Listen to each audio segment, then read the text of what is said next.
The Cathar Imperium had conquered 12 galaxies and vassalized 803 distinct sentient species. Their battle doctrine was absolute subjugation through overwhelming force. When their expansion fleet emerged from the slipstream corridor at the edge of the Carina Arm, they found no armada waiting, no orbital defense platforms bristling with weapons, no desperate hails from a terrified planetary government. They found a buoy. It was a small, unremarkable device, a simple sphere of polished alloy tethered to a low-power fusion core, its surface etched with navigation warnings in 17 languages.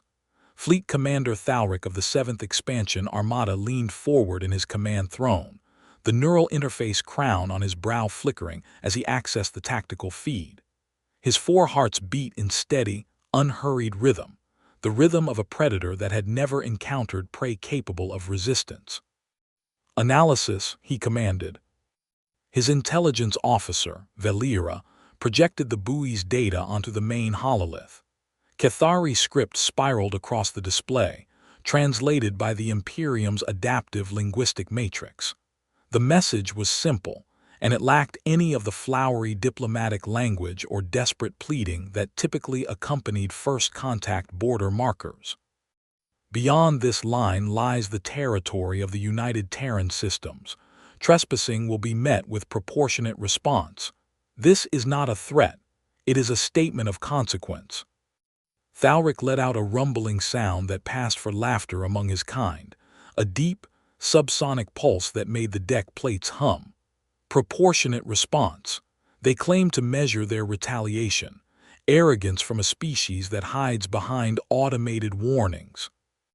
Valera did not share his amusement. Her secondary eyelids flickered, a Cathari physiological response to uncertainty that Thalric had learned to recognize over 12 campaigns. "Commander, the buoy's language matrix is unusual.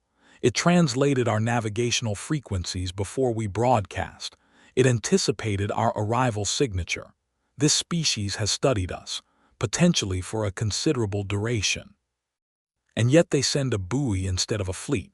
They studied us and chose to hide." Thalric dismissed her concern with a wave of his upper manipulator limb.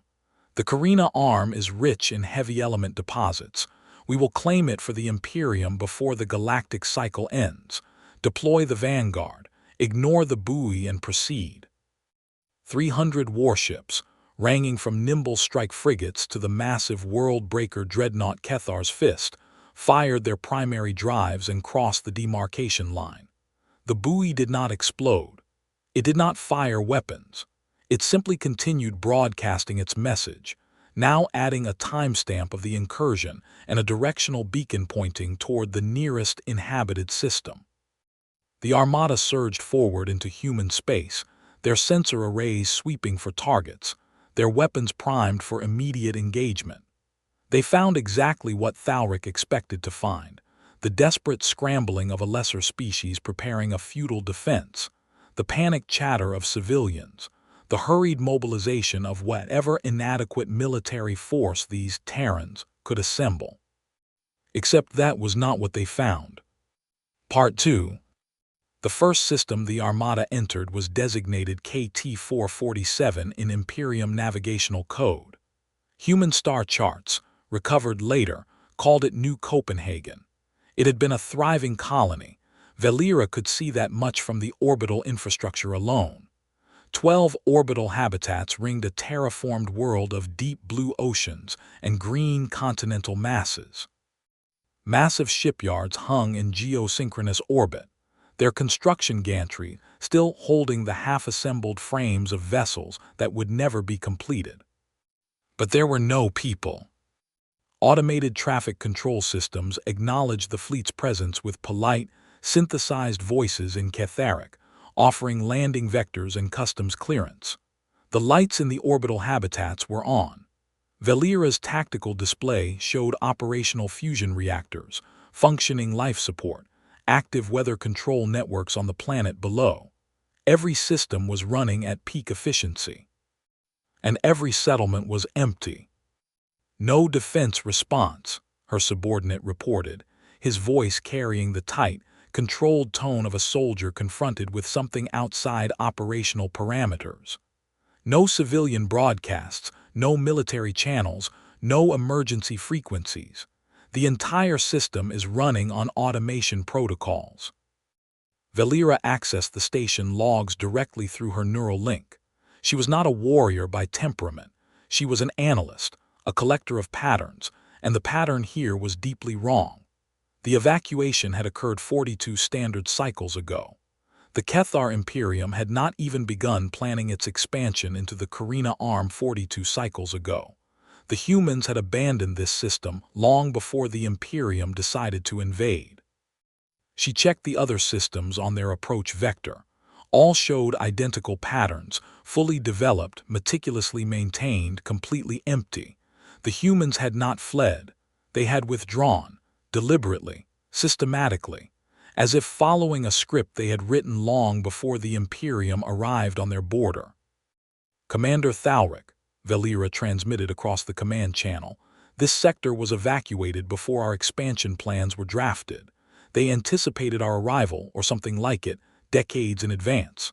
I am registering identical abandonment patterns across 17 systems. Nothing was destroyed. Nothing was sabotaged. Everything was left functional and welcoming. I do not understand the tactical logic, but I am increasingly convinced this is not surrender. Thalric's response was immediate and condescending. Then what is it, intelligence officer? A gift. They left their worlds for us to claim without firing a shot. I call that a successful conquest. The first parting gift, as the human logs would later describe them, activated 6 hours later. Part 3. The communications relay was a standard orbital platform, one of hundreds scattered through the system. When the Cathar's fist pinged it for navigational data, the relay responded with a data packet. Harmless. Routine. Exactly the kind of automated response a conquering fleet would expect from abandoned infrastructure. The packet contained a string of code that propagated through the dreadnought systems at near light speed, bypassing firewalls with an elegance that Valera found simultaneously terrifying and beautiful. It did not attack weapons. It did not vent atmosphere or trigger reactor overloads. It simply shut down power distribution across 15 capital ships, plunging them into darkness. Not total darkness. Life support remained online. Communication still functioned. But shields, weapons, and propulsion went dormant, their power conduits rerouted to non-critical systems. The ships were not dead. They were paralyzed, drifting in formation like stunned herd animals. Valera stood in the emergency-lit command center, reading the error logs cascading across her display. The code was not a virus. It was a key, a master override sequence that spoke to the fundamental architecture of Imperium power systems as if it had been designed by Cathari engineers. Because, she realized with a cold, spreading dread, it had been. The humans had reverse-engineered their technology from captured samples, rebuilt it, understood it, and then built a kill switch for it. And they had not used it to kill. The Cathar's fist hung helpless in space for exactly 2 hours. Then, with the same precision as the initial attack, power was restored. Shields reactivated. Weapons came back online. Every system reported nominal function. The message was unmistakable. We could have destroyed you. We chose not to. This changes nothing, Thalric declared, but his voice lacked its earlier confidence. The subsonic pulse of his command tone had developed a subtle tremor. Find me their core world. Find me where they are hiding. If they will not face us, I will drag them from their hole. Valera found the coordinates. She also found something else in the abandoned databases, references to a place called Cinder 3, flagged with a warning marker that translated to Quarantine Active Warden Protocols in effect. The planet was directly in their flight path, orbiting a dying star in the sector's center. She tried to warn Thalric. He was no longer listening. Part 4.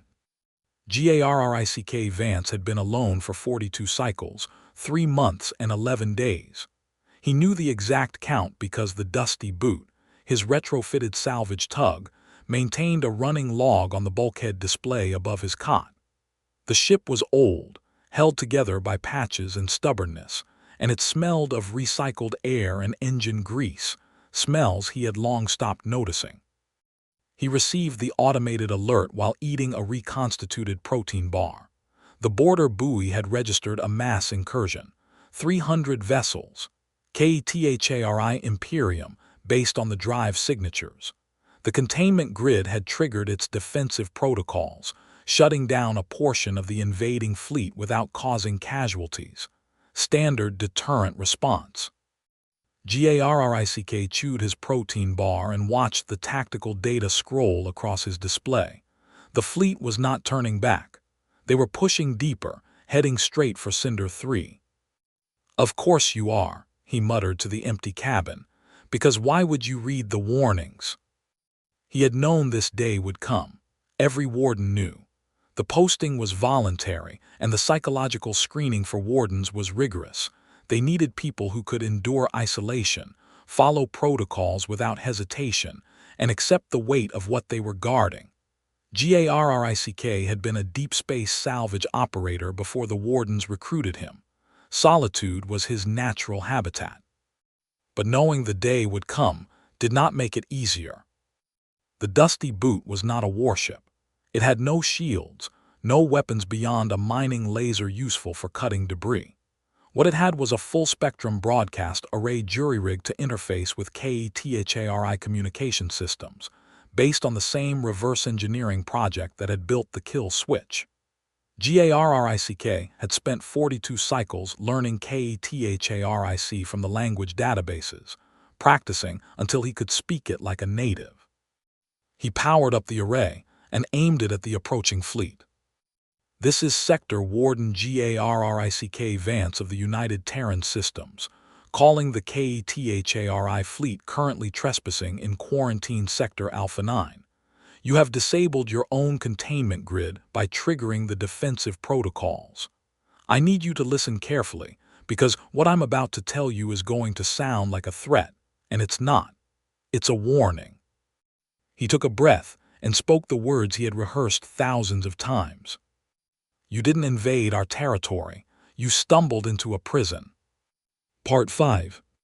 The transmission cut through every channel on the KTHARI fleet simultaneously, overriding command frequencies with the casual authority of someone who had built the communication systems himself.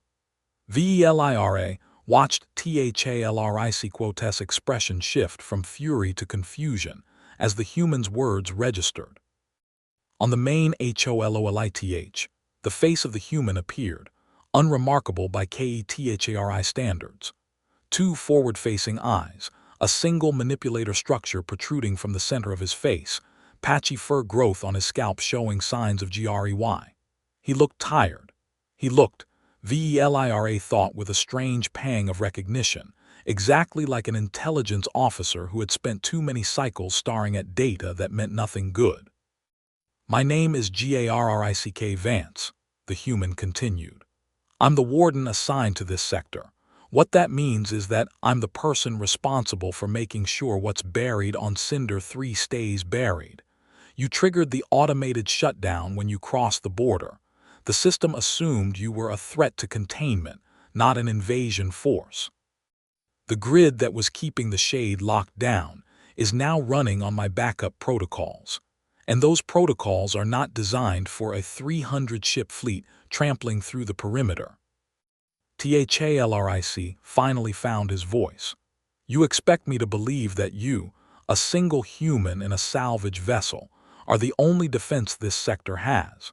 That your species abandoned entire worlds to contain something you call a shade?" "I don't expect you to believe anything," GARRICK said. "I expect you to access the orbital archive around the fourth moon of the gas giant at coordinates I'm transmitting now. It contains the complete research history of the Shade Project. 211 cycles of documentation. Read it. Then decide if you want to keep pushing toward Cinder 3. VELIRA accessed the archive before THALRIC could order her to do so. The data was extensive. The Shade was a xenobiological entity discovered during humanity's early expansion into the Carina Arm. It was not a life form in any conventional sense. It was an informational parasite, a pattern of cognitive corruption that propagated through electromagnetic signals and auditory transmission. It consumed sentient minds, overriding their neural architecture with the recorded death trauma of its first human victim. The first human victim had been a researcher named Dr. Helena Vance. The screaming was recorded in the archive files. VLIRA listened to 3 seconds of it before cutting the feed. It was a human voice, but the agony in it transcended species. It was the sound of a mind being unmade. The warden posting is hereditary, Garrick said, his voice flat. Helena Vance was my great-grandmother. I'm the 4th generation to hold this post. The Shade took her, and her death imprint is what it uses to spread. Every mind it touches gets overwritten with her final moments, over and over, forever. Part 6. THALRIC stared at the archive data, his 4 hearts beating in a rhythm that was no longer steady. Every instinct honed by decades of conquest told him this was a deception, an elaborate psychological operation designed to frighten his fleet away from a valuable prize. The humans had abandoned an entire sector. They had left shipyards, habitats, resources worth trillions of trade units. No species simply walked away from such wealth unless the alternative was extinction. But the screaming in the archive files had not sounded like a deception. "Commander," Valera said, her voice carrying an edge Thalric had never heard before, "I recommend an immediate halt to our advance. The data appears authentic. If this entity is capable of propagating through our communication systems." "It propagates through anything that carries information," Garrick cut in. "Radio signals, laser comms, neural link networks, the sound of a voice speaking its carrier frequency. The only reason I'm still clean after 42 cycles in this sector is that the Warden vessels are shielded with a material we call nullplex. It's expensive, it's difficult to manufacture, and it's the only thing we found that blocks the Shade's transmission. Your ships are not shielded. If you get close enough to Cinder 3, the Shade will crawl into your networks and eat your crews from the inside out." Thalric made his decision. "It is a bioweapon," he declared, his voice hardening. "The humans developed it and lost control of it. They abandoned this sector out of fear of their own creation, and now they want us to believe it is dangerous so they can reclaim it later. We will not be deceived. Landing force, prepare for planetary assault on Cinder 3. I want this Shade captured and contained for Imperium weapons research." The mutiny began before his words finished echoing through the command deck. Valera had never countermanded a direct order from a fleet commander. She was an intelligence officer, not a warrior, but she had read the archive. She had heard the screaming. She had seen the pattern in the abandoned colonies, a species that had faced something terrible enough to make them walk away from worlds rather than risk its spread. Humans were not running from the Imperium. They were guarding the Imperium from something far worse. "All ships, this is Intelligence Officer Valera. The order to approach Cinder 3 is countermanded under Emergency Threat Protocol. Do not." Thalric's security detachment seized her before she could finish, but the seed had been planted. Across the fleet, captains hesitated. The vanguard formation split, some ships advancing toward Cinder 3, others holding position, a few actually reversing course. The landing force descended to Cinder 3's surface. 47 dropships carrying the Imperium's finest soldiers, breaching a containment vault that had been sealed for 2 centuries. The screaming started 17 minutes later. It did not stop. Part 7. The dusty boot lurched as Garrick fired the emergency thrusters, pushing the old tug toward Cinder 3 on a trajectory that would intersect the planet's atmosphere in 11 minutes. The Shade was loose now. He could see the signals propagating through the Cathari fleet, jumping from ship to ship along communication channels, neural networks, and the electromagnetic bleed of active sensor systems. The Imperium's technology was a feast for something like the Shade. They had built their entire civilization around instant information transfer, and the Shade was, at its core, just information. Poison information. Warden Vance, this is Velira of the Cathari Imperium. I have assumed command of the fleet following. Command restructuring. Is there a way to stop this? Garrick almost smiled. A command restructuring. That was a polite way to say that Thalric was dead, his mind overwritten by a centuries-old recording of Helena Vance's death. The fleet commander had been one of the first to fall, his neural interface crown becoming a direct conduit for the Shade's transmission. There's one way, Garrick said. It's called the Final Protocol. The Warden's ship carries a specialized weapon, a pinpoint gravity singularity generator.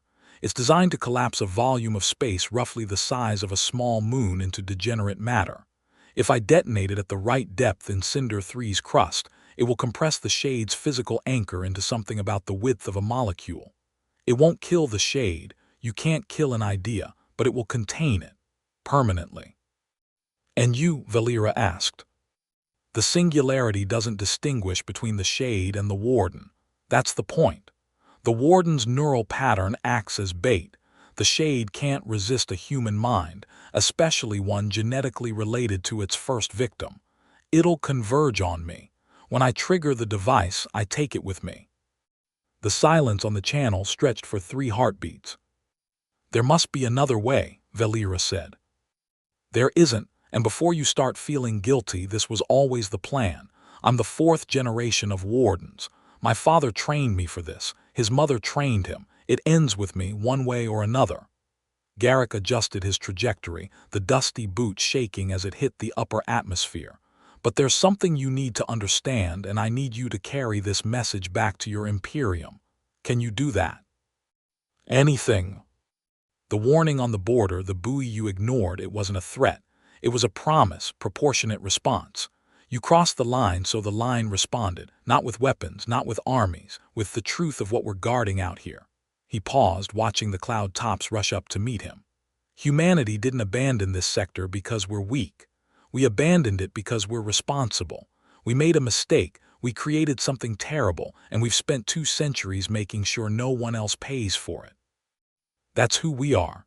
We clean up our own messes even when it kills us. The dusty boot plunged into the clouds, and the Shade's signal grew louder. Not sound, but a pressure against consciousness itself. A scream wearing the shape of a woman's voice.